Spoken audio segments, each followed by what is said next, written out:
Good afternoon, everyone, and actually good evening, and welcome to the Sunshine Education Coalition, a continuum of our celebration of Black history as we actually celebrate the Black brilliance. So we are here in our week 3, and it has been very adventurous for us thus far. And we welcome our tonight's panelists, which is Aramis Ayala, Tamika Monroe, our very own Thomas, and Angela Schroden. Good evening, ladies. How are you all tonight? Good evening. Thank you for Good having us. evening. I know. Always good when you're in good company, right? Exactly, Good exactly. evening. So we are the Sunshine Education Coalition. We are a grassroots organization that have a primary focus eradicating and illuminating the school to prison pipeline. In order for us to do so, we must have intentional conversations around the many variables that impact our children, with the emphasis on the Black and brown boy. So we're going to jump right in. And our first question of tonight, and we always start our series with this, is what are your thoughts and beliefs around the school to prison pipeline? We are going to start with Miss Aramis, and then we're going to go with Tamika afterwards. All right. Well, first of all, thank you for having me. I think conversations like this are vital, not just to the success of our country, but in particular to the future, which are young Black boys and girls, to make certain that they receive what I believe is a civil right. You know, we often talk about civil rights and we talk about voting. We talk about civil rights in our criminal justice system, but let's talk about the civil right of education. When you are dealing with the truth of the school to prison pipeline, we are losing it tremendously when we fail to forget and we fail to acknowledge that it is a civil right. When you think about the school to prison pipeline, we're talking about where we are replacing our criminal justice. I mean, we're replacing education with our criminal justice system. And it is extremely dangerous, not just for the person who has been thrown and thrust into the system. It is dangerous for those who are watching, those witnesses of it. So I think that we need to continue these conversations in a lot of depth, but certainly recognize it as something that is true. It is not a fallacy, and it is impacting our community greatly. Most definitely. Now that is how you launch the beginning of a actual panel. We have catapulted ladies, and all we can do is go up from here. Miss Monroe, what would you like to add to that?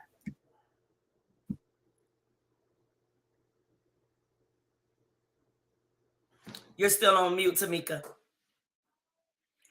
You're still muted. There you go. Thank you for the invite. And as far as my thoughts concerning the school to prison pipeline, as being a professional in the field, I've always thought it was just a way that they were mentally conditioning a certain group of people, the Black and brown people, to think as far as you're not as good as anyone else, and we could just loop you all into one category and put you away. I think that if we find a solution to the problem, we will find not only mental freedom, but physical freedom as well. As I stated before, the school to prison pipeline, I've seen it over the past 22 years where simple incidents have led to children being placed into a system that was not designed for them in the first place. It starts basically from the beginning in the home with their basic needs being needing to be met, and it just escalates from there. So I feel that if we can address those basic needs, we can minimize this whole thing of this school to prison pipeline, because we can address the needs of the family going forward. We could then address the needs at school, mental and physical needs at school, and then we can move on. I totally agree. Denise, can you go ahead and respond, please? Well, we know that the school to prison pipeline is something that is very real. As we see, in fact, just looking at the most recent articles that are out there, where you're seeing the large majority of students in or in schools in Hillsborough County, they had a list that recently had listed the schools that were failing and you actually see, within a specific geographic area where there's such a large number of kids are actually failing. They're going from D to F schools, and those schools, what are happening with the schools? The kids are coming into the school are being funneled in from D and F schools, and going out of the school are going out as F students. So, and where do they go from there without any resources or social services or anything else to help guide them? They're going to be led directly into the prison pipeline, and right into communities or situations that's going to lead them into prison. So we know it's a real thing. Angela. Yeah, and like you said, it's hard to follow these women that just went before me. So if I could add an additional thought, I think that the one thing I want people to understand about the school to prison pipeline when I'm thinking about the audience is that the phrase itself often connotates a single system. There's school, and then it goes to prison. And I am afraid sometimes that simplifies the problem too much, and that people don't understand that you don't have to be an educator to help eradicate this school to prison pipeline. So while the inadequate funding of resources and overcrowded classrooms and teachers not being supported like they need to be, students not being supported like they need to be, insufficient funding for counselors and nurses and psychologists, and I'm thinking about my own child who's in special education, and those services not always being provided to the depth that a student needs them to be. All of those things are included. But it's what's also included that I'm not sure everyone understands when they hear the term school to prison pipeline are things like redlining and housing discrimination and gentrification and police brutality and racial health disparities. Like all of it's a web, as we've often talked about with Sunshine Education Coalition. It's this web of things that almost becomes like you're eating an elephant, and where do you start? And the answer is you start everywhere. You find your place and you start in that place. So I just want to make sure that anybody out there that's listening, you have a part and a place in this work. You do not need to be an educator. You don't need to be degreed. You don't need to be any of those things. You need to find that space in the web and do the work, right? Whatever work you can. And if you don't know what that is, ask somebody. Ask anybody on this panel and they'll tell you, hey, come on in. We've got room for you in this work for sure. I totally agree. Oftentimes it is a misconception that you have to be an educator, or you have to be in the DJJ field, or you have to be an attorney, or you have to be somewhere along those lines. But when we had, again, I always go back to that conversation that we had with State Attorney Andrew Warren, when he basically simplified it for us to be saying to the understanding that by the time the youth reach my office, it's already too late. The only thing I can do is my office can do is identify the appropriate consequence that has already been built into law. So I'm like, you know what? That makes sense. So again, we must connect it back to what Tamika referenced. It starts with family and community. Family and community is that first phase. Then it goes into school, leads into law enforcement being tied in, and then you got your state attorney's office. So does either of them come before the other when it comes to family, community, and school? Not so much. Those two could be interchangeable. But by the time law enforcement and the state attorney's office is involved, that is a continuum where one builds on the other. So definitely, those responses were impactful. So knowing the many factors contributed to the school to prison pipeline, whose responsibility is it to take action towards the decades-long disciplinary discrepancies present in our schools? And I'll read it again. Knowing the many factors contributing to the school to prison pipeline, whose responsibility is it to take action towards the decades-long disciplinary discrepancies present in our schools? Aramis? So that's an extremely loaded question, because when you think about, whose responsibility, if you are an American who cares about education, who cares about the development of this country, it's yours. Whoever is in the mirror, it's your responsibility. It is so easy for us to lay it on the shoulders of the education system. It's even easier for us to blame police officers for engaging. But at some point, we have to recognize the culture of this country, leadership of this country has lost respect, and that has happened because we forget to give respect, and we have lost our level of humanity, and we don't engage each other in a way that we want children engaging with each other and us. So I think while it is very, very, very there's a lot of minutia and there's a lot of details that go into who is responsible. At some point, we are all responsible for this in the way that we interact. Because while we often talk about, oh, we need to save our democracy, oh, we want to create patriots, we need to understand how we interact with each other is garbage. If we think about the way that we handle social media, if we think about the narrative with the media, if we think about how police interact with the community interacts with police, the people who are in power, in my opinion, are the ones who are responsible. And whatever power you have, that is your level of responsibility. If you are the highest level of government in the state, you have the highest level of responsibility. But if you have only a little power in your small areas, then you have enough to do something as well. So I think that the burden rests on all of our shoulders to make a difference so that we are changed, not just changing children, not just changing the school system, but together we change who's in the mirror. And it is easy to mock Michael Jackson and say the change starts in the man in the mirror, but that has so much truth and accuracy if we are really going to change this country. And therefore, once we change the country, we change the direction in which kids can grow and go and ultimately change the world themselves. Most definitely. And that ties directly into what Angela was saying earlier. It's all of our responsibilities, and we all can anchor in whatever level of power that we have in efforts to move or correct, change the trajectory of where we're at right now as it relates to our children being funneled into the juvenile justice system at such high alarming numbers. Tamika, what's your thoughts? Well, I agree with what she said. I also, my position is a holistic, which is the same thing that she's stating. It's everyone's responsibility. So uh, that's it. It's everyone's responsibility. We have to be accountable. We have to be accountable for our actions, how we interact with one another, and be examples for the children. As adults, we need to be examples more.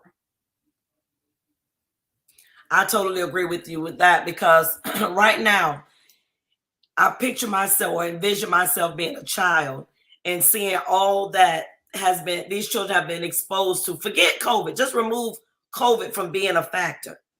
Just our political system, and just how they are just being, witnessing how when we don't like something as a people, as a specific population of people of power, because we can even take the color out of it for a moment and just say the people of in power and position, that we don't want you to learn everything that can help you be a better person, growing up through this system or way of work of life, that instead of dealing with it, instead of learning to understand it, we rather erase the history of another person.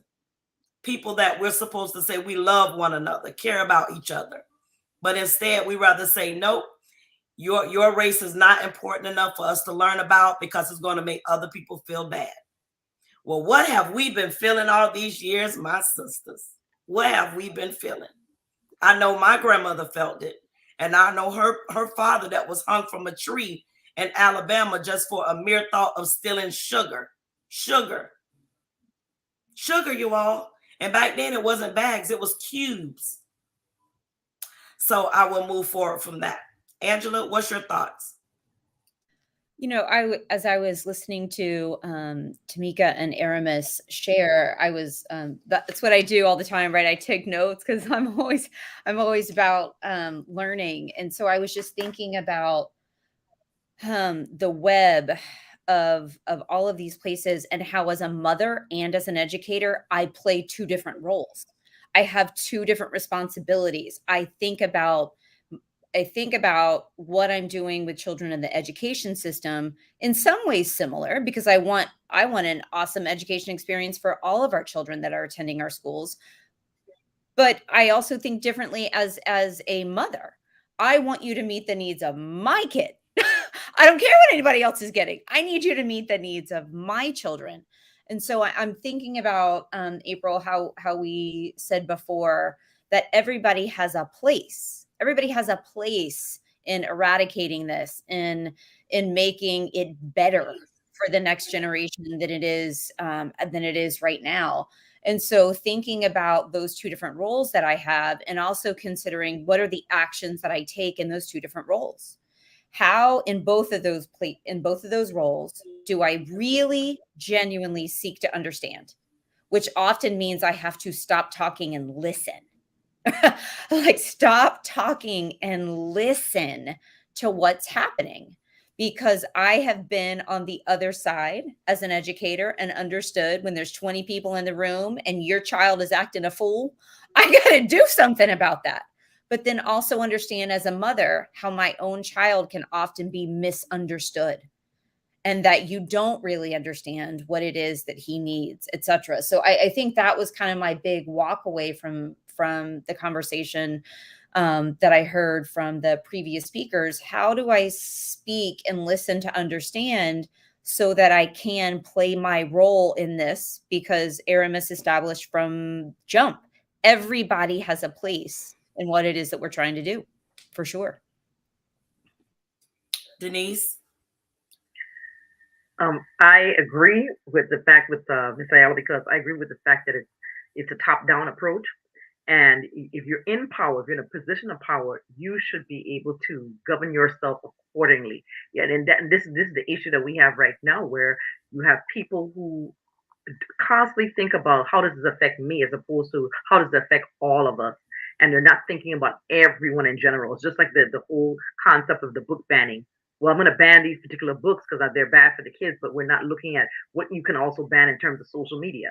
Why are you not banning that stuff? Because those are things that you bring into the classroom or bring into the society that really destroys what society is. We're supposed to work together, but we're destroying each other based on just even one concept like that. So it's all of our responsibility, which is true. But if you're looking at it from a leadership perspective, leadership itself needs to start from scratch and start saying, well, this is what our society needs to become whole. And if they're not addressing the issues like that, that's where we're going to continue to fall off.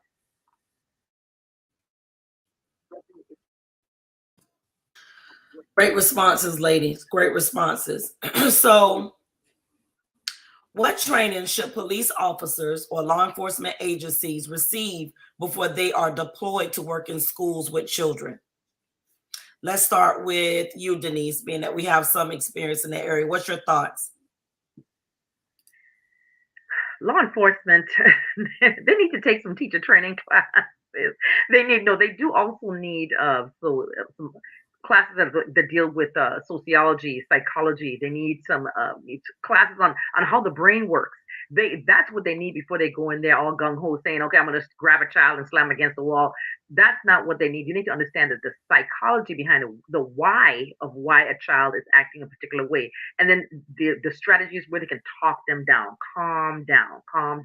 Because if they're not getting that type of training, they're not going to be effectively helping the child, because the child doesn't need to have in their psyche a constant situation where the police is traumatic to them and the police is a negative thing. They should be able to work together.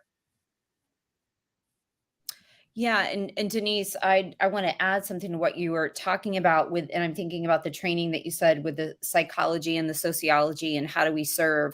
And I was thinking that along with that, a continual conversation on how do we view community? what does it mean to serve a community? And how inclusive is the definition of our officers at any level, and what it means to serve community? And then, and I know, like, I hope it doesn't sound like I'm like kind of splitting hairs here, but what does it mean to serve? Right? Like that old adage of serve and protect. And so what does it mean to serve? And all of those things that you talked about, the psychology, the sociology, the how am I getting to know these people, or as Brian Stevenson talks about, getting into close proximity with the community in which I serve. And I think that is a piece that I would like to see, that is frankly beneficial for everyone, but it is especially beneficial and essential for people that have power and weapons. What does it mean to serve, and what does it mean to be in community with other people?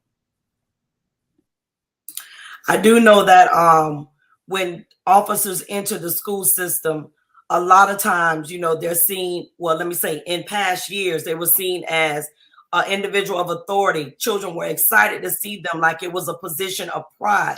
But nowadays, when you see when officers are on campuses, they don't get that same respect anymore. And I wonder if that's indifferent than based upon the demographic of students that are being served at different school sites. I think about that often, but being that I've never go to too many other sites outside of those that serve majority minority children. I wonder if it's a different feel. I wonder about that. Tamika, what's your thoughts?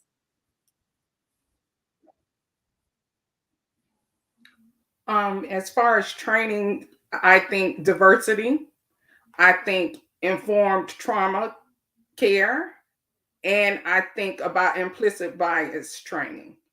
Because if the officers are allowed to participate in those trainings, they can further understand the population that they have to work with, as well as being able to, let's say, have empathy and compassion when dealing with these children based on their social situations. So those are the three that I have in mind.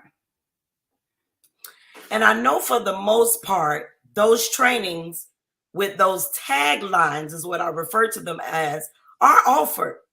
But the question become, where are the fidelity checks outside of these trainings need to be done annually to know whether or not they're actually working? Like what type of fidelity checks, if any, are being offered? That's always been our question when we talk about it amongst each other with the Sunshine Education Coalition, because we know majority of these organizations offer those trainings that have those taglines or those specific words, but the fidelity checks, where are they? What do they look like? Miss Aramis, what are your thoughts? I totally was trying to go last because my thoughts on this, I don't want to change the direction of it. I think a little bit different, if you will. I will concede. I think that when it comes to, Tamika said, trauma informed, that is where so many people who engage with people of color and certainly children start off wrong because they don't understand the trauma that we have gone through. I think child development, the psychology. But where I deviate is we have to deal with the idea of how do we train them or how do we address their culture. The culture of policing is very different than the culture of education. So if we're bringing in police officers because of their culture, we're bringing them in just for safety. We're bringing them in to eradicate the threat, the language that they use. So I still am puzzled why we get shocked when police officers come in and do what they have been, their culture creates and highlights and celebrates them engaging in. So some of the issue is based upon what I think is one word, and that is accountability. I think so many schools bring them in and then let them do and trust them to do whatever they're going to do instead of understanding this has to be a partnership. because you are impacting the lives of the child who you take out, when you eradicate the threat, but you're also impacting the teachers who cared for him, the counselors who are hoping for him, and the students who sit next to them. You are having this web effect that is trickling out like a rock dropped in the water, that now everyone is afraid, everyone is concerned. And it goes back to what you were saying, April, is that when you engage students who have only seen officer friendly, high five the dad, let someone pass on a speeding ticket, come to Thanksgiving, versus some kids just saw their uncle arrested last night. Some kids, they saw their dad come home with a black eye, and they're charged with something, resisting an officer without violence. They're seeing a different side.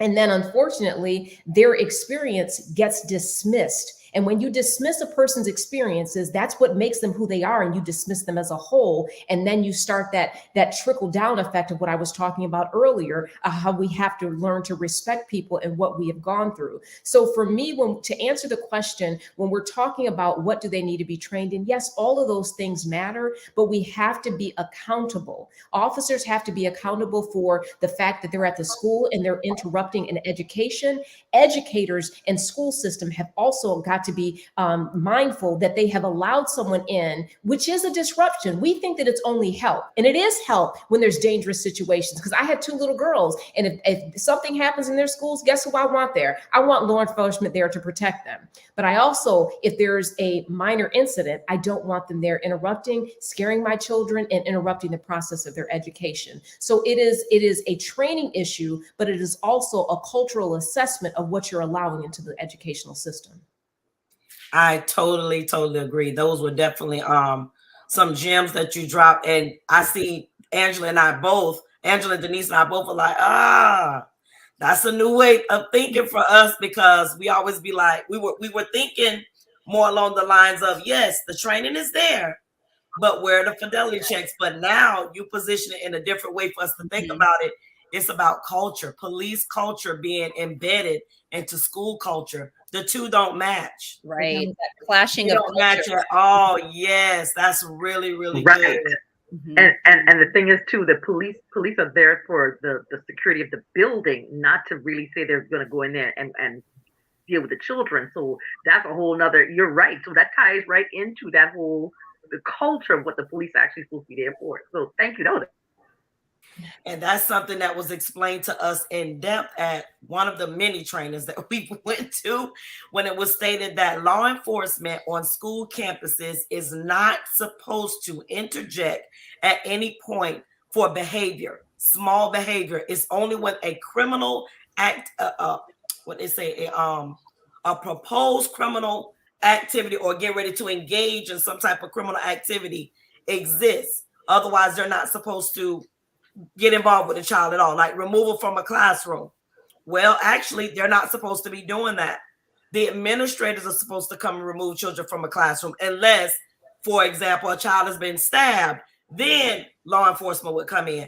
And I was like, So we know for a fact that law enforcement is used often to come and remove children from classrooms. And there is no criminal act that has actually took place, or we'll leave that alone.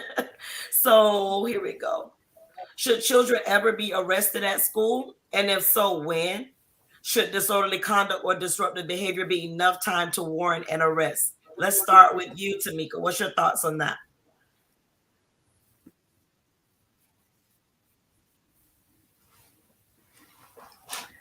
Well, there are times that it is warranted, and because I deal with that type of population, I believe that certain things that children engage in school should be dealt with by law enforcement. As a parent, I want my child to be safe. I don't want on the campus. I don't want to see the drugs on the campus. I don't want to see the kids fighting, like fight night on the campus of a school. You're there to learn. I want to see that environment where they are safe to learn. But yes, as a juvenile justice professional, Yes, indeed, there are times it is warranted, and that's for the safety of all involved. Thank you, Tamika. Denise? I'm in agreement with that perspective. Yeah, there are definitely, when you talk about criminal offenses, because you can look at the list, the long list of the what when you look at the MTSS, these long lists that we have to report that we have to fill out as teachers. So there are specific things that we require law enforcement to be on campus when an arrest to take place. But those are criminal. Let's keep in mind those are criminal offenses.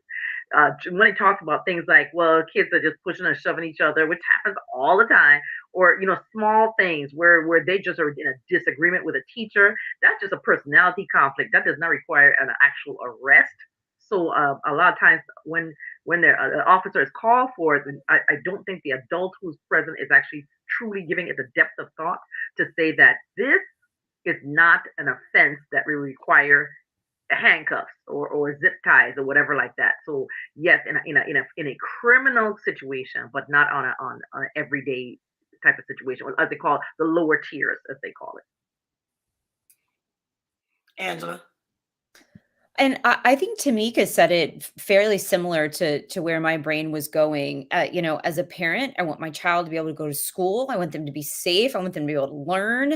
Um, and so there are things that, and frankly, in Florida, we have some laws that allow some fairly egregious things to happen.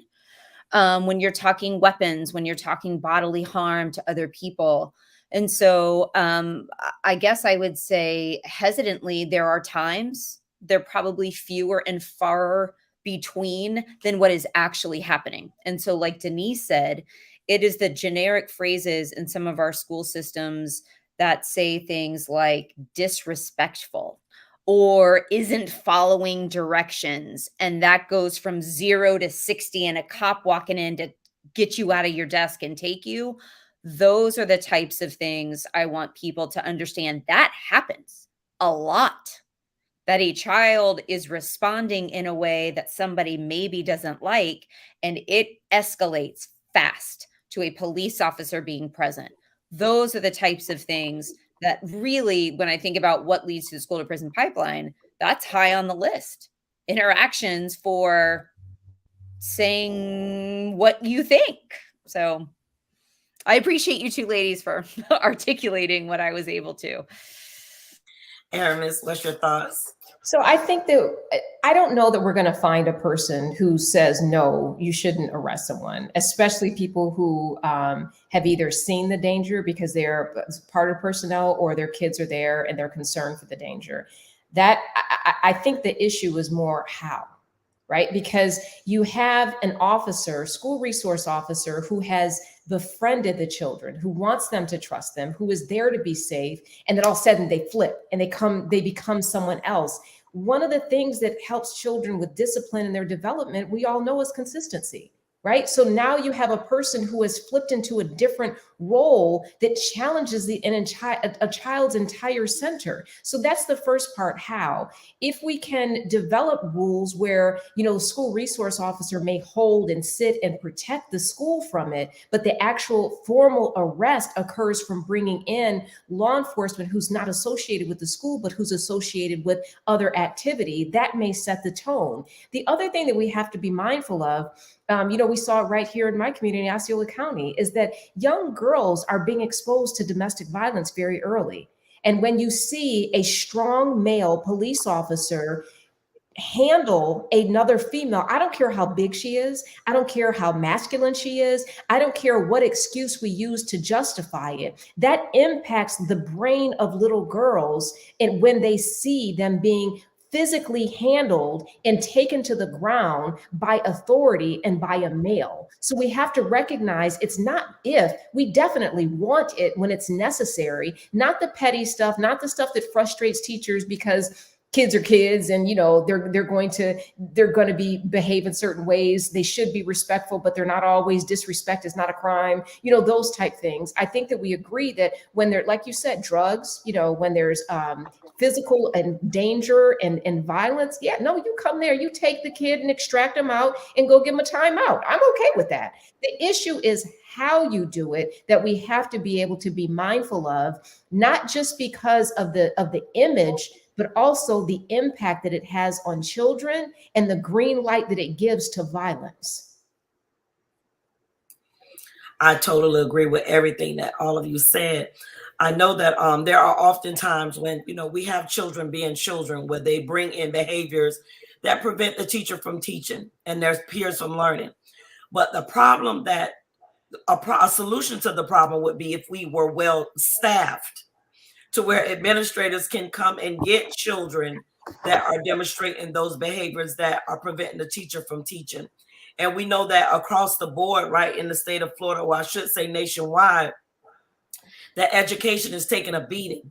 It's taking a beating as to where teachers are leaving in groves. We're tired, and everybody is walking on eggshells, because we know at any moment it could just spiral out of control due to the mere factor that there's not enough staff on campus. So it would be interesting to know what the data says right now as it relates to the number of arrests that have occurred due to the simple fact of a student needed to be removed from a classroom, but an administrator wasn't available, or a counselor wasn't available, or a psychologist wasn't available. All people that are equipped to be able to handle that child indifferently than law enforcement. What was the end results as it relates to that? So it would be good to know that data. So alternative methods to discipline. Okay, I don't know. We're going to skip that one. When citizens, law enforcement, and or those working in our legal system say, "I don't see color," is that a positive or negative statement? Explain the impact of that statement as it relates to how we create successful school experiences for our children. So the whole statement of "I don't see color, I teach our children." What's your thoughts on that, Aramis? I see color, and so do you. I mean, like it's very plain. I mean, like when I have an 8-year-old and a 10-year-old, right? And the first thing we start teaching is, can you say one, two? Can you say A, B, and what color is this? So now all of a sudden, the first of the first basic lessons of child development, I'm teaching you color, and then all of a sudden, oh no, I don't see color. Like, it's asinine. And I think that we're doing ourselves a disservice by continuing to lie to ourselves and promote these lies and then celebrate them. Like, oh, I have a friend who doesn't see color. Oh, we have a wonderful teacher we're going to elevate, and a principal who doesn't see color. Unfortunately, the nasty and dark history of this country is rooted in our distinctions in color. Okay. I mean, the fact that we have legislation right now, currently, not 1962, I'm talking 2022, where we don't want to make people feel uncomfortable about the past, and we don't want to talk about that. We have to recognize we are a product of our life experiences. And a lot of our experiences as people of color are certainly based upon us being a certain color. I remember the first time that I was called an N-word. I remember that very clearly. I was 5 years old, and I had to ask my parents what it meant. I went home from school and I said, "Mommy," and I said the little boy's name. I said, "He said a joke today and I didn't understand it." My parents asked me what the joke was. He said, "Hey, do you want to see black magic?" And I said, "Yes." And he said, "Poof, you're a," and he said the word. Okay. That was my first encounter. So my friend Missy and Sarah and Heather, they didn't go home and tell their parents that, right? Those are things that that I had to handle and process. I remember when, certain cases that I've prosecuted, when I wasn't wanted in a courtroom. I just remember certain experiences that I have had. And the reality is, gender and race mimic each other very clearly. We're okay to see the distinction about gender, but we can't see it with race. So if you tell me you don't see gender, then I might believe you that you don't see race. But as long as you see I'm a woman, you see I'm black too. And you understand that I've had experiences. And when you do that, you're dismissing it. So in an educational system, there are certain things that impact Black and brown students very different than may impact, a white student. And it doesn't mean that the white student doesn't have issues. That's just one of the issues they don't have. I often, when we're talking about white privilege, people say, oh, well, you grew up, like a Cosby kid, and you had a privilege, and people say I have white privilege. No, I didn't say that. There is a privilege that you get just by being. If we were both equal and live the same life, you have a different privilege that you can show up in a way that I can't. So I think that it does the children a disservice. I think it does the educational system a disservice, because we can't use the word diversity and celebrate diversity without acknowledging diversity. All of that, all of it, all of it. Yes, all of it. Now I do know that I would not have survived in the era that my grandmother and her parents lived in. They would have took me out early because I have a very snappy mouth. The friend that you said made that statement, I probably would still be serving probation. I just know that because I don't understand it. And of being a fair skin, there was always comments made to me when I was in school, but I was a very quiet child. But there were some books thrown, some things that, left my space that reminded them, don't bother her because she's a little crazy. I still hold truth to that. But I'm going to move forward. Tamika, what's your thoughts? She's smiling now, y'all. I believe it's a negative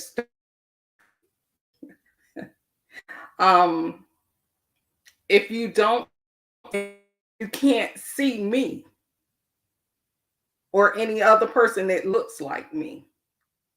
So I believe the statement is negative.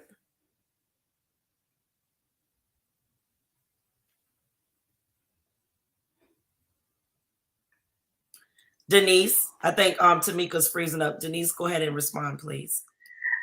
First of all, I want to give cheers, and that was excellent, Miss Ayala. But I will say that I call it my brother and I used to refer to this as the three Michael principle, which is Michael Jordan, Michael Jackson, Mike Tyson, where we could say, I don't see color. So but there's like okay, I don't see your color. I don't know that you're black. But there's specific black people that are outside of the box. I mean, they can't, they're special, but they're not like regular black people, So that's where the issue is right there. It's like, well, wait a minute, I'm okay because I don't act like those other type of black people, or so. But I just, so in order to get past that, I'm just going to just say I don't see color. But that's the problem. Everybody bring a different type of cultural experience into the room, into the space, into the office, into the classroom, because of what the background that they have. And for you to dismiss it, for a person to completely dismiss it, means that you literally, my existence, you're dismissing my existence, my right to be a human being in the form that I am. So that's one of the worst things that you can say to anybody. I mean, and or rather, when you say it, you're basically saying I need it to be a blanket canvas that looks like the predominant structure of society, and then we'll get along. But as long as you don't fit the parameter of my mindset, then we have a problem. So yeah, that's how I see it. We must see the color. Go ahead, Aramis. Sorry, I was going to go after Angela, but I was just going to say, I think it's so important for us to recognize that in this country, color has always mattered. Okay. There was these water fountains, right? There was these schools, right? There was this slavery thing that, has impacted our country. We always have had, there was this case called Loving versus, Virginia, where a black person couldn't marry a white person. Just because people may have changed their mind, we are forever missing the one word that for whatever reason we won't talk about, and that is reconciliation. Once we have gained and engaged in reconciliation, then I might believe you. But until then, you see color, and so do I. We see all the colors, every color in the rainbow. We see the colors that they don't want to talk about. We recognize the colors that bring discomfort. That's the key part with the color. So right now, color is making many uncomfortable.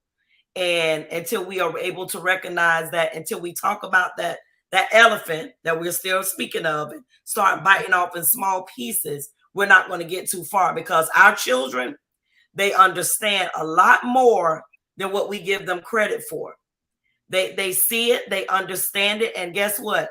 The World Wide Web validates a lot of what we don't want to talk about. And if we keep allowing them to try to put the pieces together by themselves, That's why we end up with scenarios where a lot of misinformation leads to our children bickering over things that they don't understand. So as adults, we have a responsibility to explain what that actually meant, along with us not talking about color.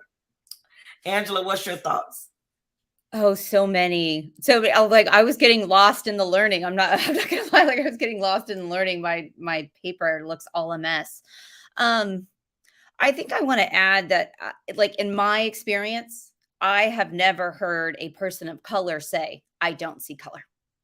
That is a white person's phrase to hopefully avoid having a conversation, like you said, April, that I don't know if I want to have. I don't know if I'm equipped to have, makes me feel uncomfortable. So I'm just going to say that because that seems like a nice thing to say. Right. And so I'm thinking, April and Denise, about the session that we went to at USF with Lorena, and the section that she did on the nice white women that were also perpetuating racism, right? The nice white women that weren't that they were nice people, but they were still doing things that um were damaging and erasing um denial of a person's physical being. And so, like, those two things just don't equate. They cannot coexist. That I am going to honor you, and because I don't see color, but I am going to deny your entire existence. And so, I just think that's an easy way out. I will say that. I just think that's an easy way out. So for whoever's listening, that is not the way that is not the way. That is not the way that we're going to solve this issue of racism in this country, as Aramis reminded us, started on racism, because we were very comfortable slaughtering the people that already existed on this continent in order to take the land. Took our wealth completely, and we built it on the back and the blood. I'm going to leave that alone tonight. I'm going to leave it. All right, trauma can come in many forms, and whether caused by a single event or by a repeated exposure. That experience and perspective shape the way a person feels, thinks, and behaves. What would it mean to create a trauma sensitive school? What's your thoughts, Angela? Oh man, what would it mean to create a trauma sensitive school? Frankly, it requires, I think, more than anything, resources, which include time, people, and it does include money. I have to say that, but it includes time and people, and it includes a mindset that we are going to be here to support. I have said this before and I still believe it. Our job is not to fix kids. Our job is to support children. That is what we are here to do. And it is a challenging thing for anybody who's been involved in the school system, especially within the last 20 years, with the advent of school grades and accountability on steroids. You don't have a hot second to think about anything. And taking care of people, children, coworkers in trauma requires time. And when we are not afforded or allowed that time, I don't understand how we do right by the people that we were hired to serve. Denise? A trauma sensitive school is going to first and foremost address the needs of the children at the most basic level. So, what I think is that they should be looking at the child's background, the child where the child comes from, the services that child might need in their household, so that they're a whole child before they get to campus, or while they're on campus. You're addressing all the needs from the back end to the front, so that then that's a child now that I can teach. So that's a child that just we've met all the services they need. But then again, going back to what Angela's saying, resources, and then just removing, of course, all the additional trauma in the form of testing and everything like that. Because how if you want to really address the child's need, you got to go all the way down to the basic level and then build the child up from there. That's that would be a trauma sensitive school. But then knowing that that child has everything in place in order to address the traumatic issues that they may have. I agree. Tamika, what's your thoughts?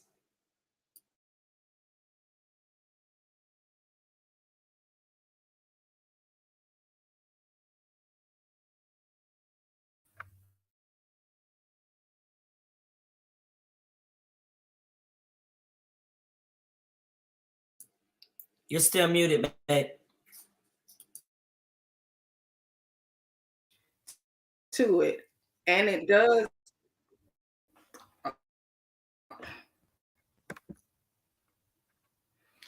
I agree with what Angela and Denise stated. It has to be a holistic approach to it. We have to address the basic needs before the youth gets to school in order to deal with their issues that they're having inside of school. So if we are going to address it, we need to address the whole child from that perspective.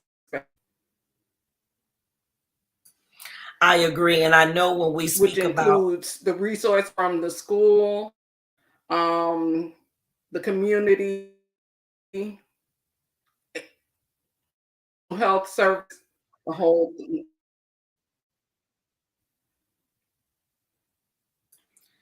thanks, Tamika, it seems like we're having network issues across the board because all of us are kind of glitchy, but we're going to push forward. I know one of the key things that happen is that most districts say it's a funding issue. Yes, it is. We know that. So it might be a point where we collectively start reminding our legislators to put forth bills that's going to address not always ciphering money away from education, because the funding that's allocated for students that need those additional supports, once the districts get it, the money is reallocated according to how they see fit. So we know we have our ESE students, we have our ELL students, we have, all the different titles and all the different pockets where money is, extra money is received for those kids. But we know when it reach districts budget, they can reallocate it how they choose to. And that's a whole nother topic. Ms. Aramis, what's your thoughts? So I have thoughts that I agree with everything that has been said of but we have to acknowledge that the staff and the principals aren't trauma free. We often think that the kids are the only ones dealing with trauma, when if you want to truly have a trauma-led, trauma-informed education, you have to have leaders and educators who are informed about their own trauma. It takes a level of vulnerability, but it also creates a level of development that teaches children how to be vulnerable enough to get the help instead of hiding it. Kids are hiding the same way the adults are hiding, but kids get in trouble for it. Kids get called out on it. The same teacher who may be dealing with domestic violence is upset that the child isn't sharing issues about sexual battery, right? Like there's so many activities that are going on. And I think at some point we have to recognize that leadership means leading, and it means leading by example. We cannot say kids have to, I need to understand your trauma. Yes, we do. But ma'am, I think you need to understand your own, because there are some issues that you had growing up. There are some issues that you had in college. And quite frankly, with your frustration of how the school is treating you, you're still going through some trauma, the way that it's going, the way things have gone through COVID. So it starts with leadership. And I think it trickles down to all the other things that were being said. Most definitely. I know for me, when prior to COVID, you're right, we all had trauma and we all just knew how to work through it. It was a matter of creating those beautiful masks that we could put on a different one each day, or make it look good. Let's use those terms. But then when COVID hit, listen, there was no way to mask a lot of it anymore, because it was a matter of, am I going to be exposed to something that can kill me, or be exposed to something that could kill me and my family? It just became so much pressure, like a pressure cooker. After a while, it's going to erupt. It's going to explode. You got to let off that steam. So it became a matter of, my anxiety is real. I know it's real. I cannot mask it during these times because I'm behind a screen. I've never talked like this before. They still have the same expectations. My students still need me. So therefore, that mask had to be ripped off quickly. Listen, I got to take 5 to 10 seconds. Give me a moment to be able to deal with this, and I'll be right back. Turn that screen off, screen for a few minutes, and come back on. There was no more hiding behind the anxiety mask. So you are absolutely correct to say that we have our own trauma. We have our own issues going on. So therefore, until you deal with that, then there was no way I was going to be able to successfully educate those children during that particular climate. And I know for Denise and Angela, Tamika, and even you, Eris, we all could say there's one thing that was, taunting us during that particular time that we had to say, you know what? Let me pause for a moment and come back to life. I can't tell you nothing about no more like if a whole minute, but I'll be right back. Let me go check on me for a minute, then come back. Right. So, moving on to the next question. One traumatic moment can last a lifetime. When students have negative interactions with law enforcement, what long-term issues may result in their future? What's your thoughts on that, Aramis? I mean, it's part of government. It has to do with authority. And we often are concerned about how, and this goes back to what I said in the very beginning. We're often concerned about how children respond to authority, but we never ever talk about how authority interacts with children, right? Like we learn how to become authority. So then when a kid steps up and acts a certain way because they think they have authority, where do they learn that from? They learn that this is how authority acts. Like it can be abusive, it can be unjust, it can be inconsistent, it can have favor, it can be biased, it can be ignorant, it can be without knowledge, it can have its own motive. There's so many things that they have learned what authority can mean if it is a negative experience. And it goes to what we were talking about earlier, where you have predominantly, inner city Black and brown, where may have different encounters, they have a different experience. So now you end up with all of these very divisive conversations on social media and even in person where we're arguing about who police are. Well, I'm telling you who they were to me. You can't dismiss my experience of how and tell me to tell you how wonderful they are. And I'm not going to dismiss yours about how wonderful they have been to you. And we come together by our common ground of recognizing our own experiences are enough. And your experience, I will adopt it, but I need you to adopt mine. And while we are often, people say, well, let's meet somewhere in the middle, we continue to move one group. Okay, well, let's meet in the middle. Okay, well, I'm moving. Well, let's keep moving. And then we're never actually meeting in the middle. And we're not getting a full picture of everyone's experiences so that we can expose the truth. And like you said earlier, take the mask off, because in our truth is the only where that change lies. Most definitely. Tamika, what's your thoughts?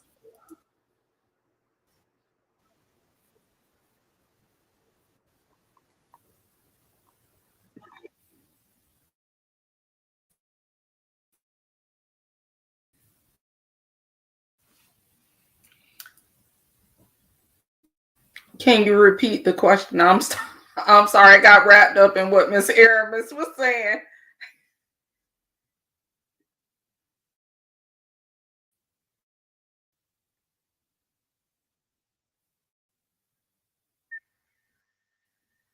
April, you're on mute. One traumatic moment can last a lifetime. When students have negative interactions with law enforcement, what long-term issues may result in their future?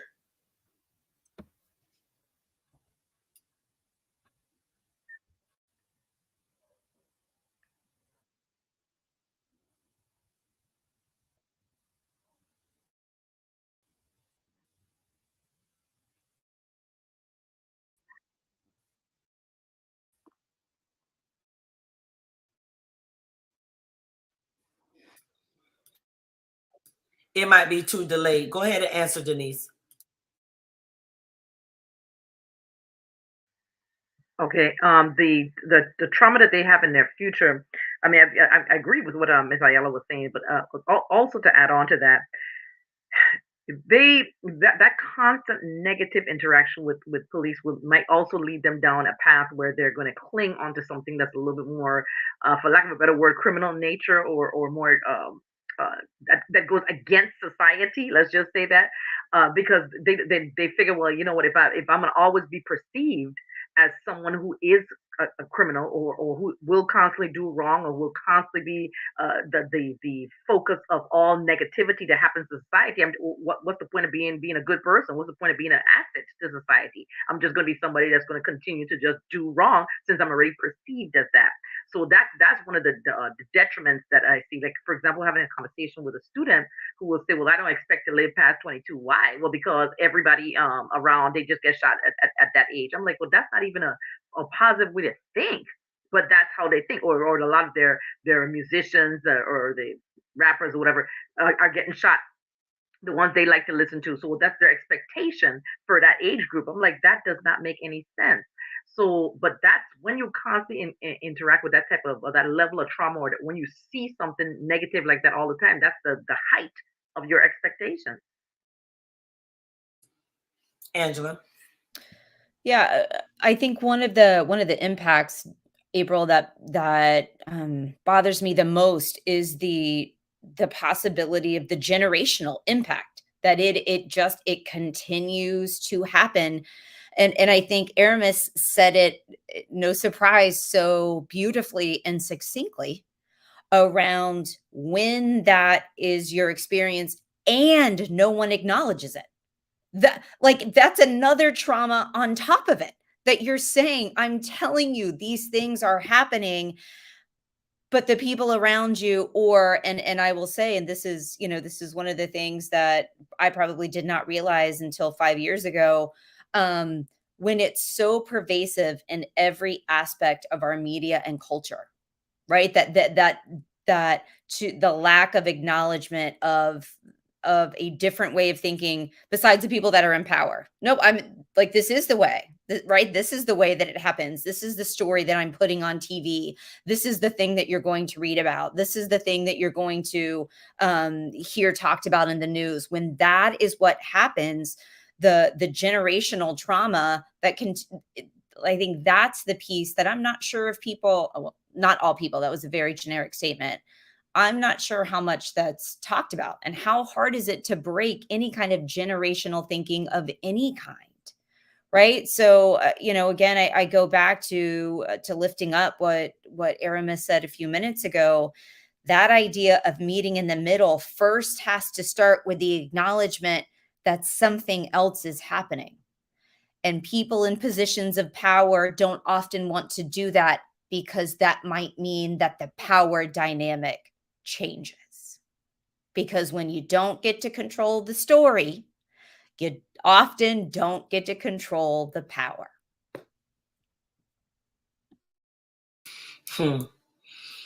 That was I agree with everything everyone has said. And unfortunately, until we do a better job as the adults in allowing our youth the space to share their experiences, and then validate them in that same space, and then seek solutions or new directions for them to take, we're going to continue to see what I always reference it as to just them spiraling out of control. I know here in the city of Tampa, we have seen so many young adults, young African American males that are just killing each other every other day. And at this point, they're not even talking about it anymore. They're not even doing news media coverage on it anymore. The amount of gun violence that's happening in the city of Tampa is it's alarming. It's like I get lost for words every time I think about it. I know the last time we had spoke on it, I think there was roughly, Denise, about 20 something odd people that had been murdered in January when we were at a meeting. And our law enforcement was basically telling the community, you all have to help us do something about this. And that made me more fearful in all of it, because if you all don't have a plan or some type of strategy to get a hold of it, now what? Like, No. I have to say, do not let that scare you. that terrifies me. That should be the most encouraging thing to do, because The best answers come from within. And so many times leaders try to tell you what you need. They come into your communities and tell you what you need. Teachers tell students what they need. You know, bosses tell employees what they need. Administrators tell teachers what they need. And the reality is, if you would listen to the people, you would find out from them and stop like lording over people and determining it. One of the there's an actual program. It's a national program that they used. Help me, I forgot what it's called. They use it out in Oakland, and what they did is they started bringing in community players to work with police, because they knew that while there's a lot of shootings and a lot of crime, it's by a small portion of people, and usually you've got turf wars, you've got a lot of other things going on. So if you can bring in the community for help, they're saying, I can't do this without you. I know what to do, but I don't know who the players are. I don't know what the needs are of the players, so I need to work with you. And it's the very thing that we want to happen. So when they open up and say, I need you, then we stand tall and say, I'm here. I'm here to work with you. And it changes the dynamic. I know this is not where we were headed, but when you said that you were concerned, I want you to know, gosh, forgive me for a second. Baby, what's the name of the thing in Oakland? He's upstairs. Gosh, I will send you a message, because we tried to do it here in our community, and it works so well. They were able to reduce gun violence by like 30%. That's why you. Well, we definitely need to know what that program is, because right now, as community members, we are going to the meetings. We're going, but when the audience is majority elderly individuals, and like for me, ceasefire. It's called ceasefire. Okay, so we'll definitely make reference to the ceasefire program and do our research, because when the law enforcement are coming, they're saying we don't know what to do. We need you all's help, and their definition of help is tell us who's doing it. That's not, to me, that's not helping. That's what I mean by that, because you're going to put people in a situation where they're targets.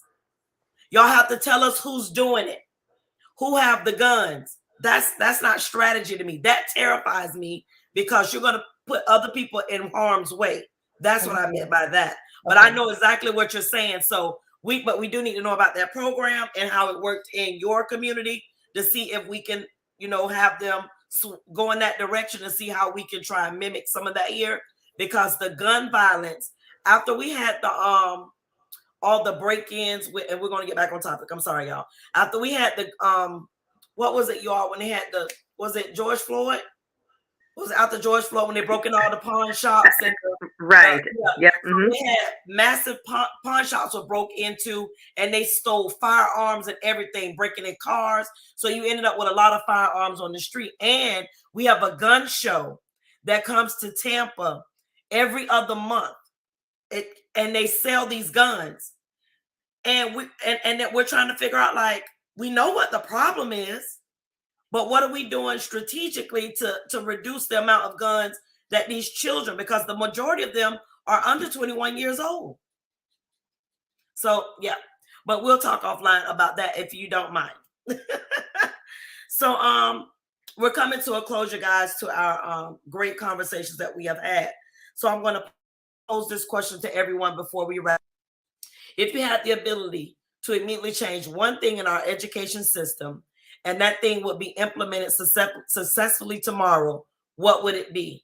Tamika, are you back on board with us? I don't know if she's still delayed, you all.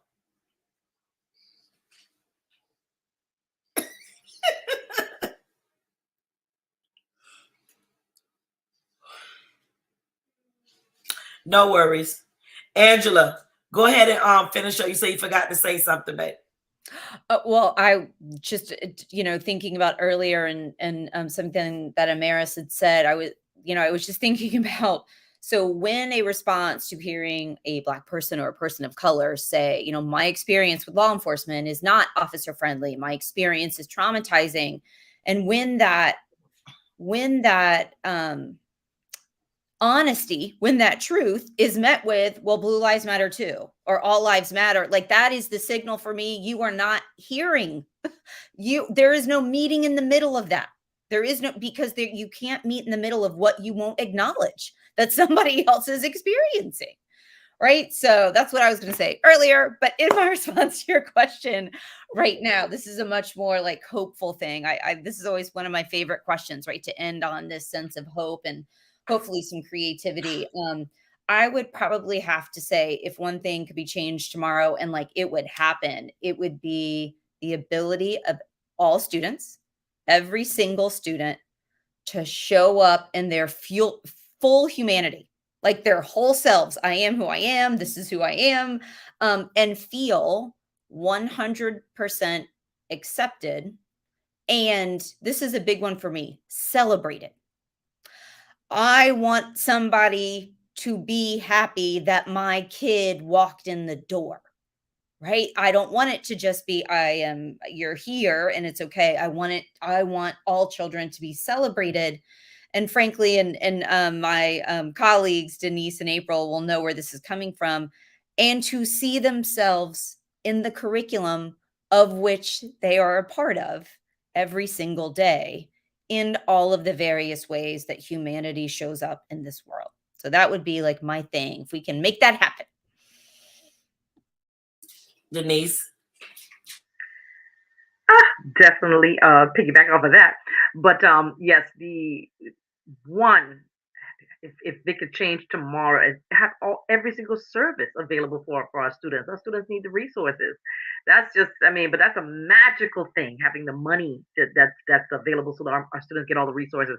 And going back to curriculum, for the students to see themselves represented in their true diversity throughout every single part of the curriculum in every subject area, so that kids can abandon this banned book situation and to allow students to have that ability to see themselves in all the materials, which then brings us into a wholeness of community, which allows everyone to experience each other, and then that then also reduces biases, because if children can see each other, really see each other, then we can move forward. So that's what my dream.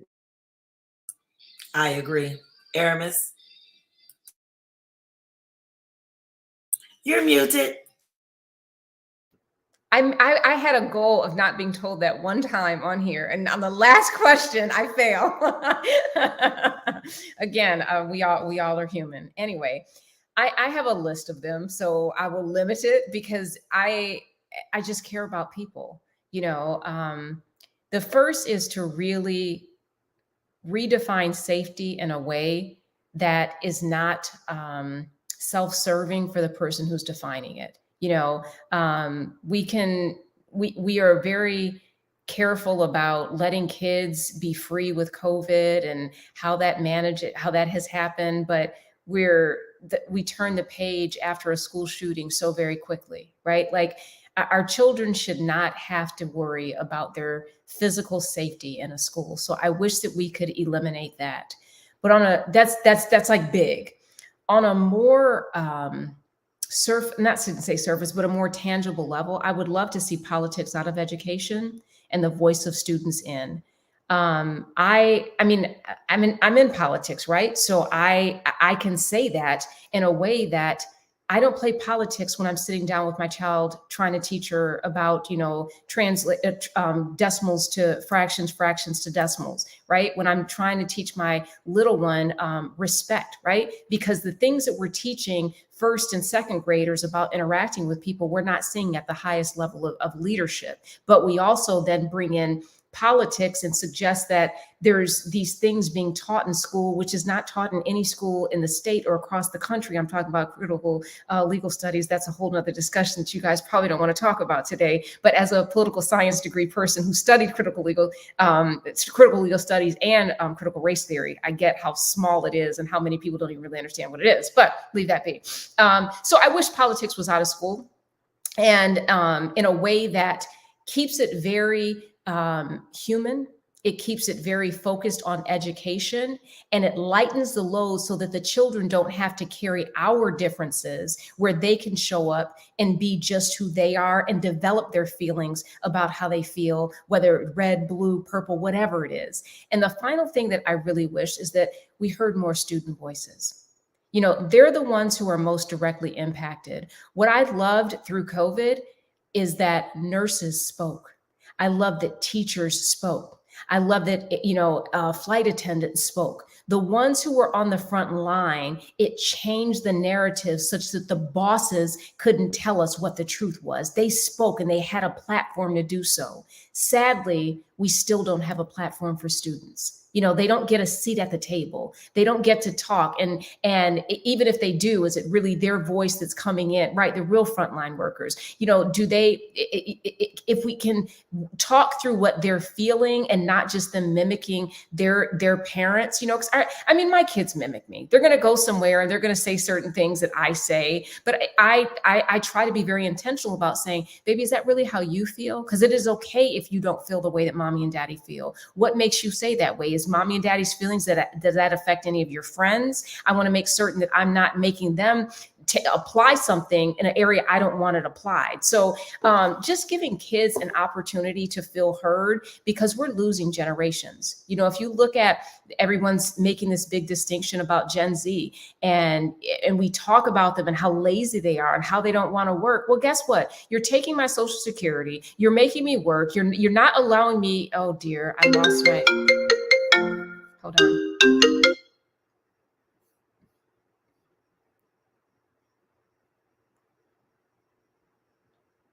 Am I still there? Okay. And Sorry. she was on a roll too. Okay, I love it.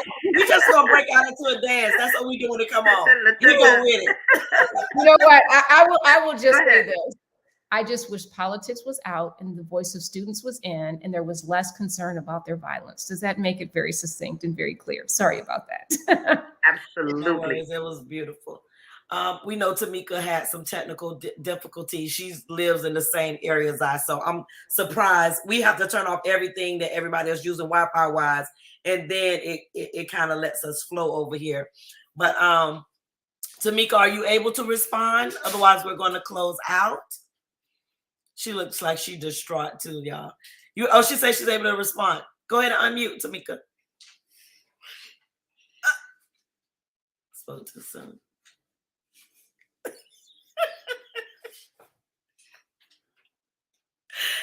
I know she's stressed out. That's how teachers felt when no kids would be on that computer. And they said, Miss Cobb. I'm like, oh, that's like when the kids say, I don't know my password. Can you help me? Let me check. But it's right. Okay. But go ahead, Tamika, can you? She tried, y'all. She tried.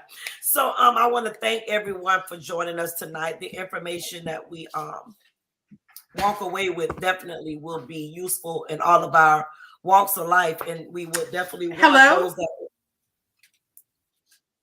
Hello? Was that Tamika?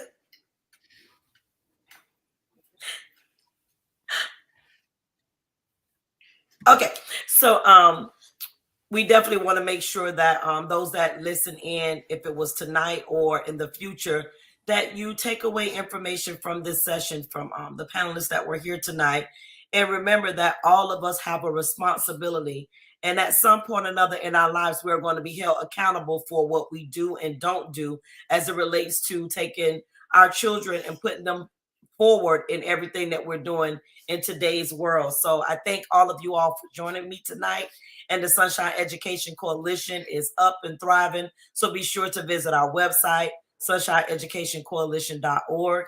And we're always welcome and open for work, and meaning volunteerism. Y'all have a good night, guys. Bye. Thank you so much.